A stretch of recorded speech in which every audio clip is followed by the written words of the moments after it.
Falar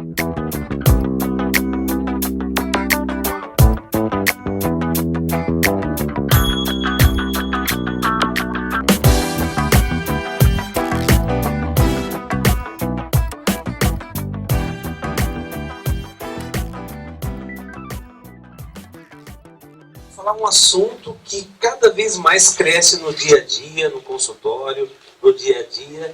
Por quê? Porque isso é novidade? Não. Porque ele não era diagnosticado. Agora que nós estamos alertas e dando mais diagnóstico. E antes não tínhamos tratamento, agora nós temos a opção de tratamento. É isso que a gente vai falar com vocês hoje. Intolerância à lactose. Todos sabemos, desde que nós nascemos, nosso primeiro alimento foi o leite de nossa mãe, o leite materno. O leite ele é importantíssimo na nossa vida, porque ele consegue agregar em um mesmo alimento proteínas de alto valor, lipídios, vitaminas A, D e E, que são as vitaminas lipossolúveis, vitaminas solúveis em lipídios, as vitaminas hidrossolúveis, que é o complexo B e a vitamina C, e ainda tem os minerais, importantíssimo, né? Cálcio, o zinco, o manganês, além de carboidratos, que são os açúcares. Então você percebe que no mesmo alimento você tem tudo: proteína, lipídio, carboidrato, vitaminas e sais minerais. Por isso que é tão importante o leite na nossa alimentação. E qual é o benefício para as crianças, desde pequenininho, ter uma alimentação láctea? Para o desenvolvimento físico. Por que desenvolvimento físico? A parte muscular, músculos são proteínas. Leite tem proteína. A parte neurológica, os neurônios são encapados por uma bainha de gordura, de lipídio. Para a parte sanguínea, tem o cálcio. Para a parte energética, o nosso combustível são os açúcares. Então, para o desenvolvimento físico, o leite é importantíssimo. Para o desenvolvimento mental, justamente por isso, os lipídios, para fazer aquela cápsula que isola o nosso neurônio para passar o impulso mais rápido. Para o crescimento, a importância do cálcio e do zinco para o crescimento, para os ossos, para os dentes, tem o zinco para o sistema imunológico, tem a vitamina A para o sistema imunológico, tem a vitamina C para o sistema imunológico. Então você vê que com um só alimento, olha quanta coisa, quantos benefícios que nós vamos ter para as nossas crianças desde o nascimento. Vamos falar um pouquinho agora de cada elemento do leite. Vamos falar das proteínas do leite. As proteínas é como se fosse uma parede. Essa parede ela é feita de tijolos, né? Então uma série de tijolos vão se juntando para formar uma parede. Uma série de tijolinhos chamadas aminoácidos vão se juntando e formam uma parede que é a proteína. Então a proteína é uma sequência de aminoácidos, de tijolinhos chamados aminoácidos. As proteínas do leite são três. Nós temos três importantes. Uma chama lactoalbumina, a caseína e a beta-lactoalbumina. São as proteínas que nós temos no leite, importantíssimos para a saúde óssea, para a prevenção de osteoporose e para a nutrição saudável. Agora, infelizmente, existem muitas pessoas que têm alergia à proteína do leite de vaca. Tem até casos muito interessantes. A gente vê no consultório, às vezes, mães que estão amamentando só leite materno. E leva o bebê no consultório: doutor, está saindo sangue nas fezes do meu nenê. Sangue nas fezes? Que leite ele toma? Só o materno. O que fazer nesse caso? Mamãe, você toma muito leite? Ai, doutor, a minha sogra, a avó chegou em casa com um caldeirão de canjica, né? Porque canjica aumenta o leite. Eu estou tomando 3 pratão de canjica por dia. E toma leite. E esse leite sai, esse leite da vaca que ela está tomando, sai as proteínas pelo leite materno e promove sangramento intestinal no nenê. Você tira o leite de vaca da mamãe, eu era criança. Tem crianças que também, a hora que sai do leite materno, você introduz a fórmula infantil, começa a ter cólicas horríveis, distensão abdominal, sangue nas fezes, não ganha peso. Essas crianças têm esta doença, alergia à proteína do leite de vaca. O que fazer para esses coitadinhos que têm alergia à proteína? Tirar leite dessas crianças? Mas vou dar o que para elas? E aí que surgem as fórmulas infantis, que são proteínas totalmente quebradas. Então, em vez de você dar a proteína inteira, você dá só o tijolinho, você dá só o aminoácido. Então, tem as fórmulas com proteínas intactas, com proteínas parcialmente quebradas, fórmula com aminoácidos, tem vários. Aí eu coloquei alguns exemplos, mas tem também o Nelgate, também, que se tem muito no mercado. São fórmulas extensamente hidrolisadas para essas crianças que têm que doença mesmo? Alergia à proteína do leite de vaca. E se for uma criança acima dos 6 meses de idade, nós temos uma outra opção também, que não é a melhor, mas também é uma opção mais barata, seria usar o leite de soja. Certo? Muito bom. Acabou essa doença. Eu estava falando de alergia à proteína do leite de vaca. Mas o leite de vaca também tem açúcar. E como é que chama o açúcar do leite de vaca? É a lactose. Então é importante que vocês saibam diferenciar qual é a diferença da alergia para a intolerância. Gente, o que eu vejo de médico falando essa frase: olha, você tem alergia à lactose. Não existe essa doença. Não existe essa doença, alergia à lactose. A alergia é a proteína. Em relação à lactose, você tem uma intolerância, que é outra história. A alergia, você não pode, em hipótese nenhuma, ter contato com a proteína. Na intolerância, você até pode, usando algumas artimanhas que nós vamos falar para você. Então, é uma intolerância ao açúcar do leite, que é a lactose. E quando eu falo leite, não se esqueçam que tem os derivados do leite. O queijo, os iogurtes, tudo isso, o chocolate que foi citado aqui, que é uma delícia, o brigadeiro, tudo isso é feito de lactose. Imaginou, coitadinha de uma criança que vai numa festa infantil, de aniversário do amiguinho de 2, 3 anos, e fala assim: ó, você não pode comer brigadeiro? Isso é uma tortura, né? Mas tem crianças que têm alergia à lactose, ao açúcar do leite. O que é a lactose? Vamos entender? Esse açúcar do leite, chamado lactose, ele é formado por dois, ele é um disacarídeo, formado por 2 monossacarídeos. A lactose é formada pela junção da glicose mais a galactose. Então, ó, glicose mais galactose forma uma molécula chamada lactose. A lactose é uma molécula grande.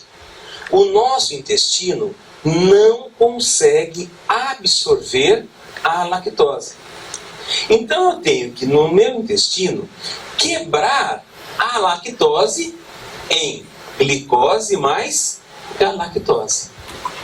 Como que é esse mecanismo da quebra?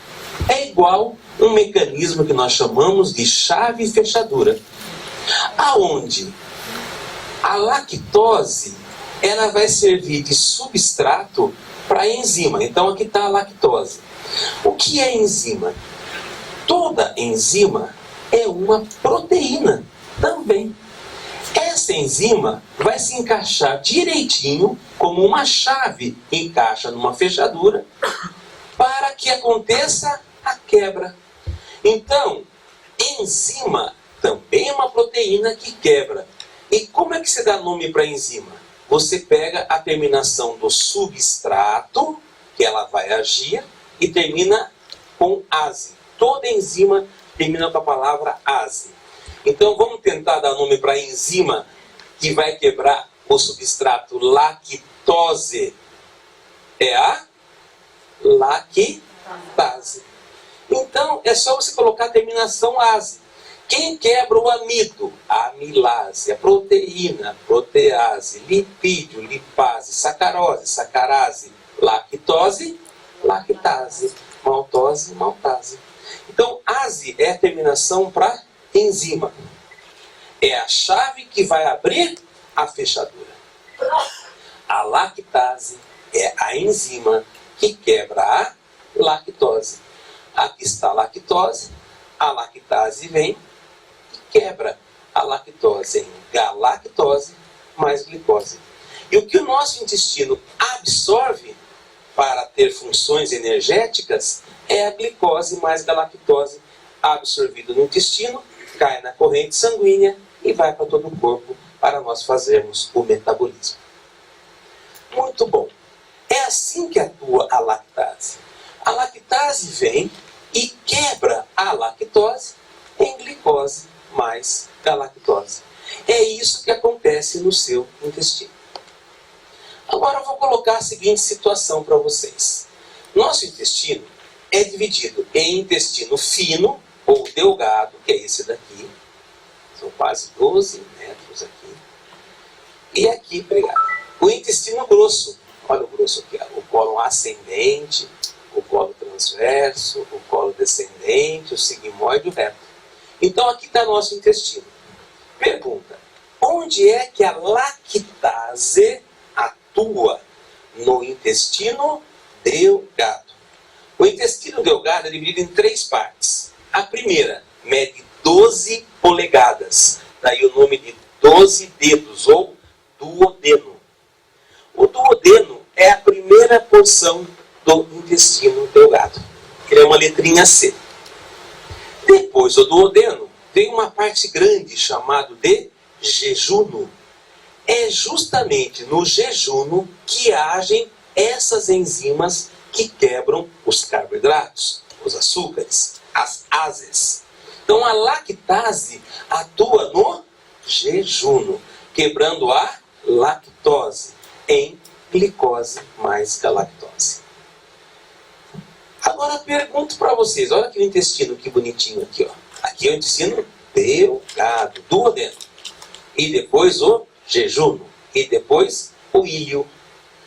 A lactase, lá no jejuno, quebra a lactose em quê?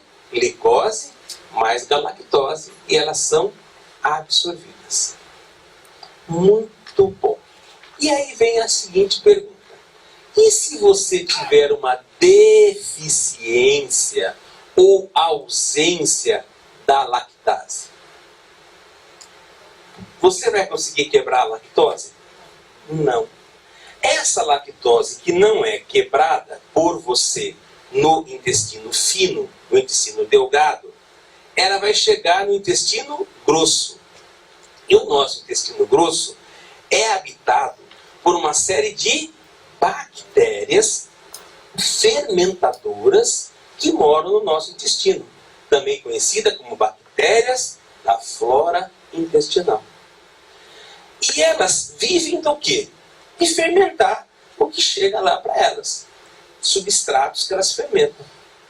De repente, elas veem esse banquete chegando para elas. Para chegar um açúcar lá, geralmente os açúcares são quebrados no fino, né? São quebrados lá no jejuno. Então, quando chega no grosso uma lactose, é um banquete para as bactérias. Nossa, que maravilha, chegou uma lactose. E elas começam a fazer o que nessa lactose? A fermentar a lactose. E a hora que fermenta a lactose, nossa, começam todos os sintomas. Então, a deficiência ou ausência, daí você vai falar assim, Tadeu, é deficiência ou ausência? Olha, a ausência de lactase é raríssima. Isso acontece em crianças que nascem com uma deficiência genética de produzir a lactase. E o que é muito, enormemente frequente? É a deficiência Por que a deficiência? Pare para pensar um pouquinho, vamos tentar analisar no nosso dia a dia. Quem tem cachorrinha em casa e a cachorrinha deu cria? Ninguém tem cachorrinha em casa que deu cria? Quando a cachorrinha dá cria, os cachorrinhos vão lá e ficam mamando na cachorrinha, não é? Quanto tempo que um cachorrinho mama numa cachorrinha?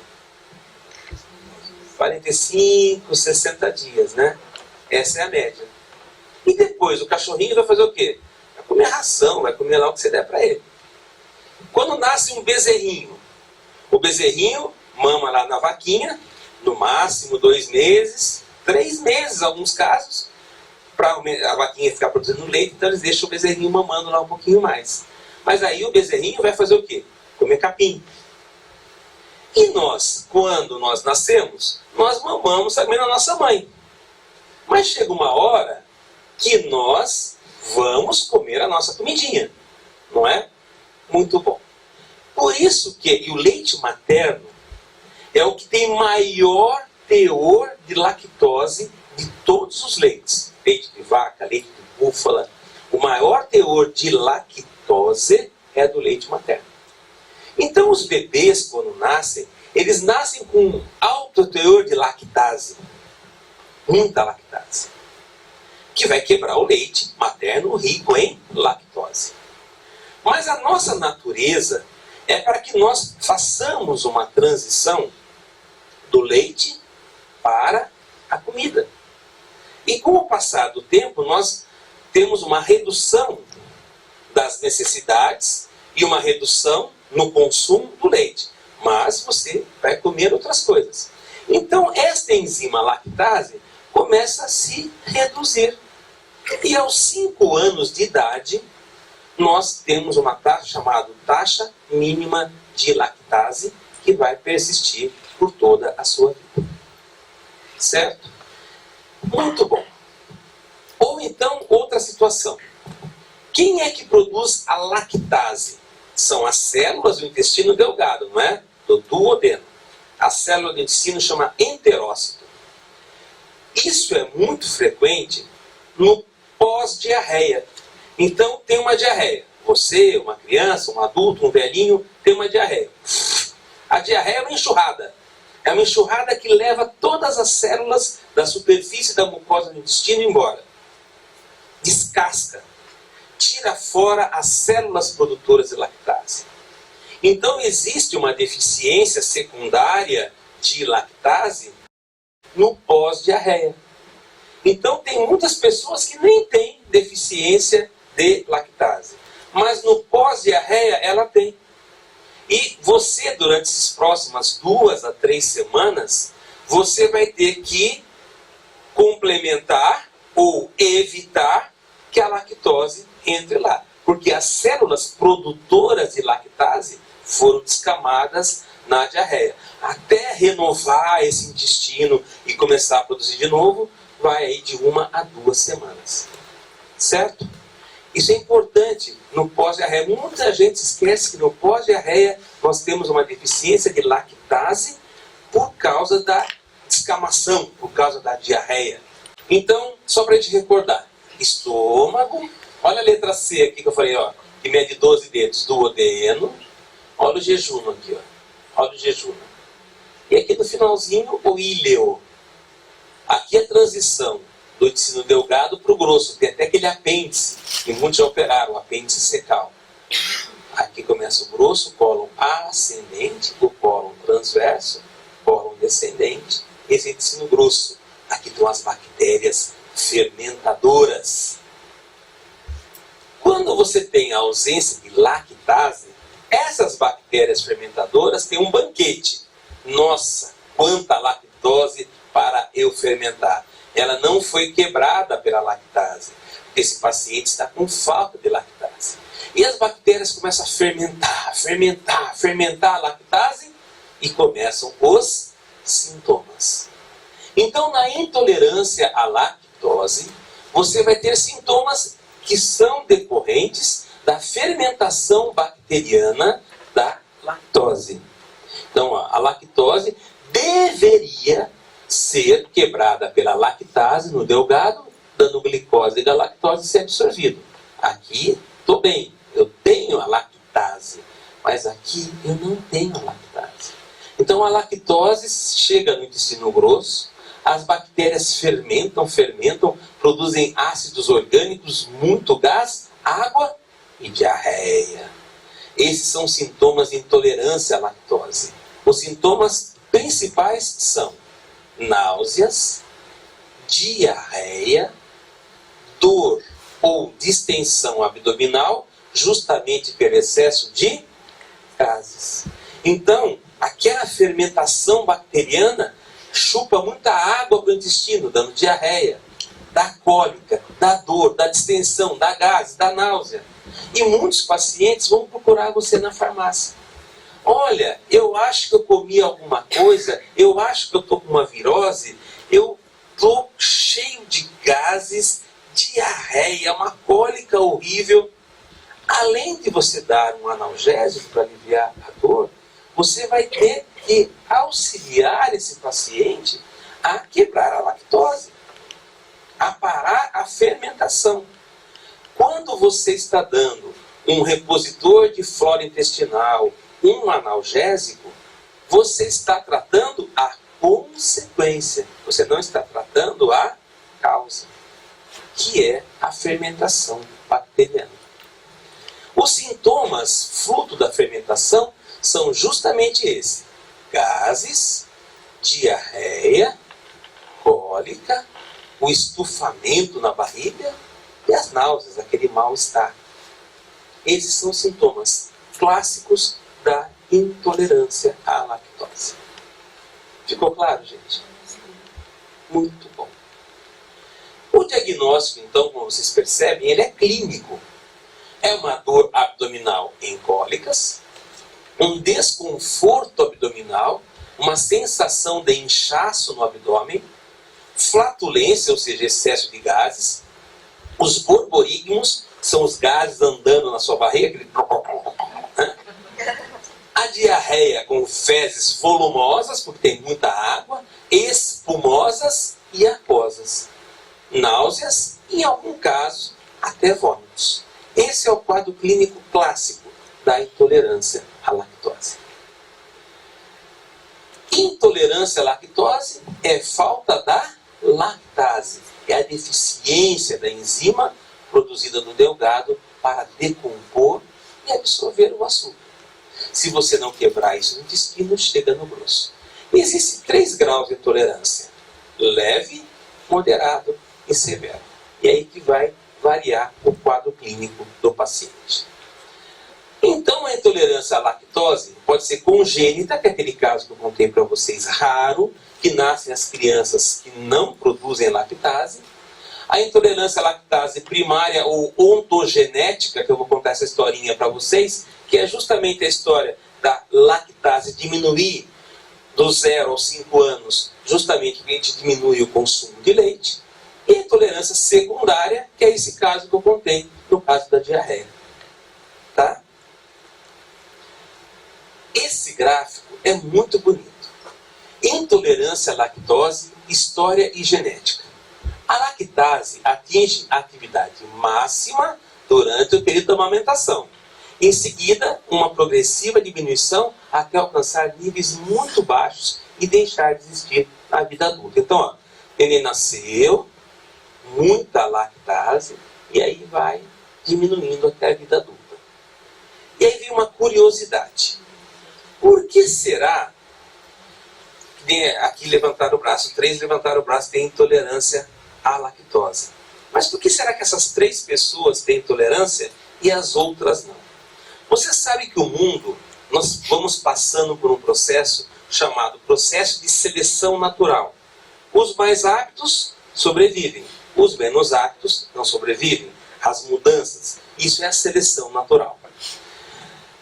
Os países da Europa, essa pesquisa recente, é uma grande explicação. Se você pegar países da Europa, onde a pecuária é muito desenvolvida, então você pega Alemanha, Dinamarca, Grã-Bretanha. Dinamarca e Suécia são grandes produtores de leite.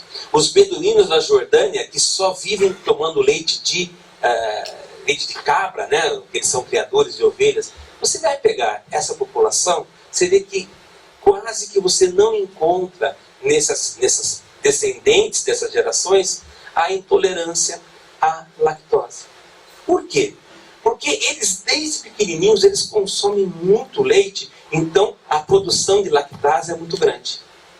Quando você vai para outros extremos, você pega a Índia, por exemplo, que a vaca é sagrada, então não se consome o leite da vaca, lá se consome outros tipos de leite. O Japão, que se consome muita soja em vez de leite. Na China, na Turquia, são taxas que variam de 5%, 4%, 14%, 10%, 4%. Quando você vai para esses países onde não tem pecuária, onde não se tem hábito de leite de vaca, olha para quanto que vai a intolerância. 86, 83, 85, 81. A gente tem muito, aqui no Brasil, como tem muita descendência japonesa, olha, uma grande maioria dos nossos pacientes que têm intolerância à lactose são pacientes orientais, né? Descendentes japoneses. É muito frequente isso. É uma curiosidade isso daqui. E o que é intolerância secundária? Explicando agora aquela história da diarreia. Então, diarreia. Quando tem diarreia, as vilosidades intestinais, são essas células que produzem a lactase, descamam. E eu deixo de ter as velocidades produtoras de lactase. Por isso que eu tenho que ter aquele período de 2 semanas para recuperar, para depois que o meu intestino volte a produzir a lactase. Como é que a gente faz diagnóstico médico? Esse é um exame que a gente faz muito em faculdade para fazer estudo clínico. Chama teste respiratório, que monitora a quantidade de hidrogênio de gases exalados após a ingestão de lactose. Olha só que coisa maravilhosa. Você está desconfiado que aquele paciente tem intolerância à lactose. O que você faz? Dá leite para ele. Ele não tem lactase. Passa pelo delgado, vai no grosso. Começa a fermentar. Produzir o quê? Gases. Os gases não só saem para baixo, mas também os gases dão uma halitose. E é isso que se mede aqui, ó. O H+, subindo, você mede quanto de H+, que ele está exalando após a ingestão da lactose. Se aumentar a ingestão de hidrogênio, você sabe que o paciente tem a intolerância à lactose. É assim que se dá o diagnóstico laboratorial. Outra maneira, aqui o teste de hidrogênio. Que se tem uma pessoa que ela tomou a lactose, olha só, o limite normal é 20 ppm de hidrogênio. Olha, esse paciente passou muito longe do 20. Então, esse é um paciente que tem intolerância à lactose. Outra coisa que você pode fazer chama genotipagem. Hoje nós já temos análise genética do DNA, mas aí é muito, né? São pais que falam assim, olha, eu tenho intolerância à lactose. O meu marido também tem, eu quero saber se o meu filho vai ter. Então você faz uma análise genética. É um aconselhamento genético até que você faz. E o tratamento? O tratamento antigamente era assim, olha meu amigo, infelizmente você tem uma intolerância à lactose, você não pode tomar leite. Mas espera aí, se eu não tomar leite, e a proteína, o lipídio, o cálcio, o zinco, a vitamina A, a vitamina C, os carboidratos, tudo aquilo que eu preciso do leite. E aí? As mulheres que precisam prevenção da osteoporose, as crianças que precisam crescer, formar osso, formar a parte de dente, eu chamo muito atenção para o adolescente. Olha, infelizmente os adolescentes hoje, eles estão pessimamente assistidos pelos médicos. Por quê? Porque o pediatra, a grande maioria, não quer atender adolescente. O clínico geral não sabe cuidar de adolescente. O ginecologista, muito menos. E fica aquela população que será os futuros adultos perdida. E você sabe de uma curiosidade? Vocês que têm por volta de 20, 23, 25 anos. Nota de corte. Então só vou falar agora para quem tem de 25 para baixo, tá? Olha, vocês então, né? Vocês estão formando agora o pico de massa óssea. Depois que a menina menstrua, a primeira menstruação, a menarca, ela começa a formar o pico da massa óssea, ela vai acumulando osso, e quando ela tiver 23, 24, 25 anos, ela está com o pico de massa óssea feito.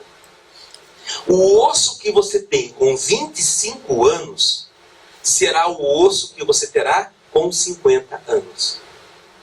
Na verdade, o que acontece dos 25 em diante chama-se turnover, ou troca-troca.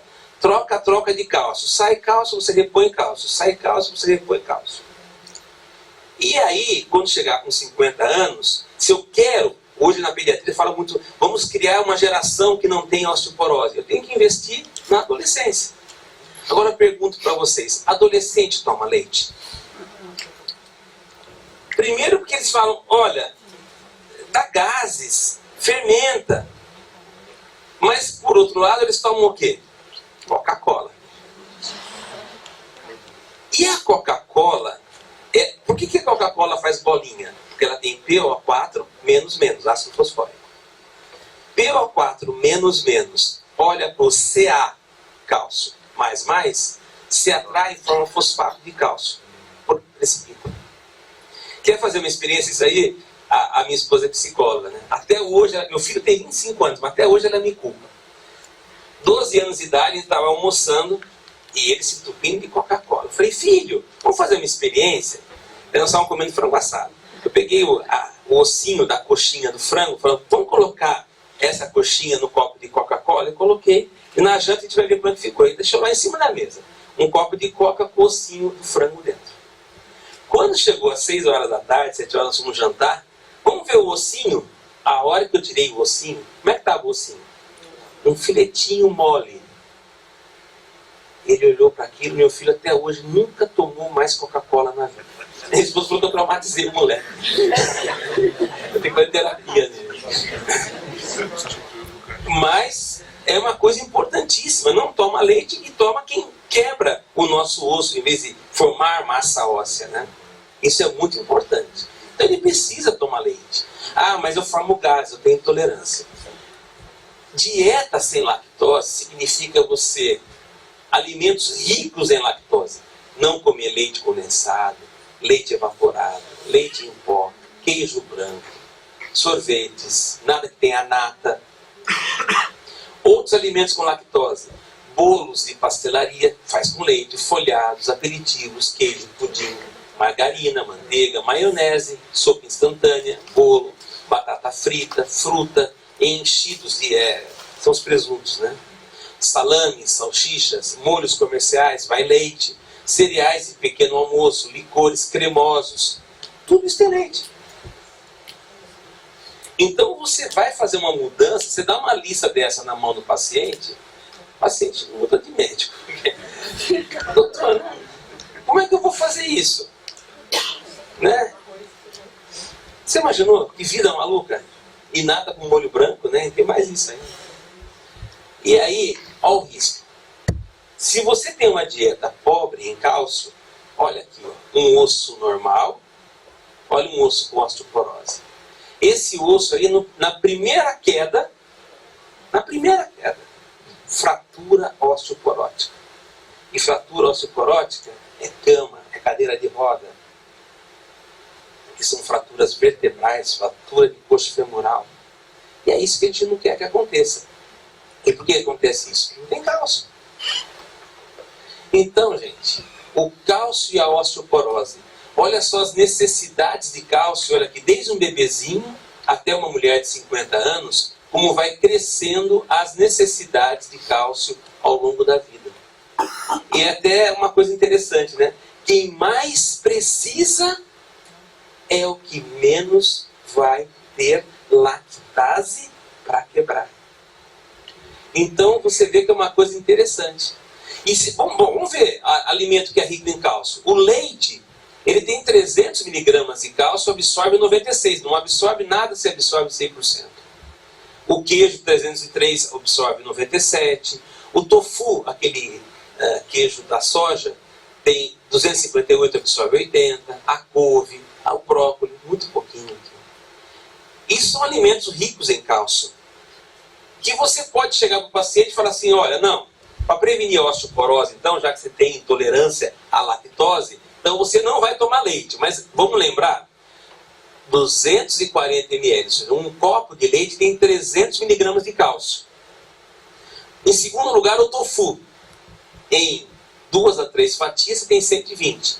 Mas aí, na hora que você vai para espinafre, gelinho, amêndoa, repolho, ovo, você vai ver que a quantidade que você vai ter de cálcio, ó, 120, 98, você passa a ter muito pouco cálcio. Você vai ter que comer muito repolho, muito ovo, muita laranja, é muito. Para dar um copo de leite. Então nós ficamos naquela sinuca de bico, né?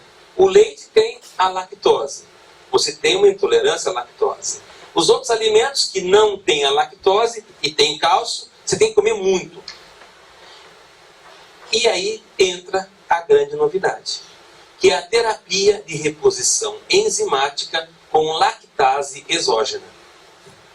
Essa é a novidade que está chegando agora, que é o grande alívio para esses pacientes que têm a intolerância à lactose. Você faz uma reposição enzimática de lactase exógena. Você vai pegar o comprimido que contém a lactase e você vai tomar. Toma a lactase, ela vai no intestino, vai fazer as vezes da sua lactase endógena. A enzima lactase vai quebrar a lactose em glicose mais a lactose. Como é que eu meço essa história de enzimas? Enzimas não são medidas em miligramas, em mililitros. Elas têm uma unidade que mede a potência do produto. Chama-se atividade enzimática. Não é quanto de enzima, mas quanto de atividade que ela faz. E a unidade que se usa é essa, FCC ALU. Então, quando vocês falarem assim, olha, um comprimido tem 10.000 FCC ALU, significa que ele tem 10.000 de potência enzimática, de potência para quebrar lactose. Entendeu? As lactoses exógenas, antigamente era complicado, era sachê que você tinha que dissolver no pozinho, daí ficar mexendo. Agora sai novidades em termos de tabletes dispersíveis que você pode ou tomar ou dissolver antes da alimentação, durante a alimentação, que você vai fazer a quebra da lactose. Essa é a grande novidade do Lactanon que está chegando. É prático, você pode levar na bolsa, você vai ter um almoço, daí serve lá um filé com molho branco. Não tem problema. Toma um tabletinho, almoça numa boa. Vai ter de sobremesa o sorvete, um mousse de maracujá. Toma um tabletinho, está resolvido. Tá? Então, isso veio melhorar muito a qualidade de vida dos nossos pacientes. Por quê? Alimentação sem restrição láctea não vai valer a pena. O alívio do desconforto, de cólica, de gases, de diarreia, a lactase exógena vai repor, vai tirar você daquela restrição láctea, você precisa do cálcio para formar seu osso, ele vai aliviar os sintomas, porque não vai ter fermentação, porque a lactase vai quebrar a lactose. Então não vai ter cólica, não vai ter gases, não vai ter diarreia. O início de ação é rápido, você não precisa tomar antes, é agora. Nós vamos tomar o lanche agora? Tome agora, é na hora. Melhora a qualidade de vida, não tem glúten, não tem sabor, é só você usar durante ou até minutos antes da alimentação. Daí você vai falar o seguinte, mas o comprimido tem 10.000 unidades. Eu posso dar para uma criança? Eu posso dar para um velhinho? Eu posso dar para um adulto? Qual é a dose? Resposta. A dose é igual para crianças, adultos, gestantes e as idosas. Eu falei gestante agora, é muito importante. Ontem à noite eu estava dando aula para médicos sobre... era para ginecologia, estava dando aula ontem à noite. Sobre a importância da alimentação da mulher para a criança. Porque nós, como pediatra, a gente já pega um prato feito. A criança já sai pronta, né? Então a gente tem que intervir dentro da mulher. Então nós estamos falando da importância das mulheres terem uma boa alimentação, terem um bom aporte de cálcio, tomar leite. Mas foi o ginecologista. Não, mas as gestantes, principalmente, reclamam muito dos gases. Tomam leite, tomam gás. E aí eu estava explicando para eles, olha, tem uma grande solução hoje para gestante, que pode ser usada em gestante. Porque mas é uma enzima igual a gente produz. Então a gestante está reclamando de gases, fermentação, e a gestante precisa tomar leite. Por causa que ela está formando um nenezinho, ossinhos novos estão sendo formados lá. E a gestante agora tem essa grande, isso para a gestante foi um grande ganho. A reposição enzimática exógena de lactase. Porque ela consegue tomar o leite durante a gravidez sem os sintomas que ela já tem náusea por causa da gestação. Você imaginou ter mais náusea por causa da intolerância? Ela já é... os gases se formam pela própria aperto do útero no intestino. Então, tudo isso, a qualidade de vida de uma gestante muda muito. E eu estou tratando não só a qualidade de vida da gestante, mas o nenezinho que está lá dentro, que vai ter os ossinhos, um maior aporte de cálcio. O idoso, ele é carente, o osso dele é osteoporótico, ele precisa de cálcio. É muito fácil chegar para o idoso, você tem intolerância, não toma leite. Mas e o ossinho dele? Então, hoje nós temos essa alternativa muito útil que vai para a criança, vai para a gestante, vai para os adultos e vai para os idosos.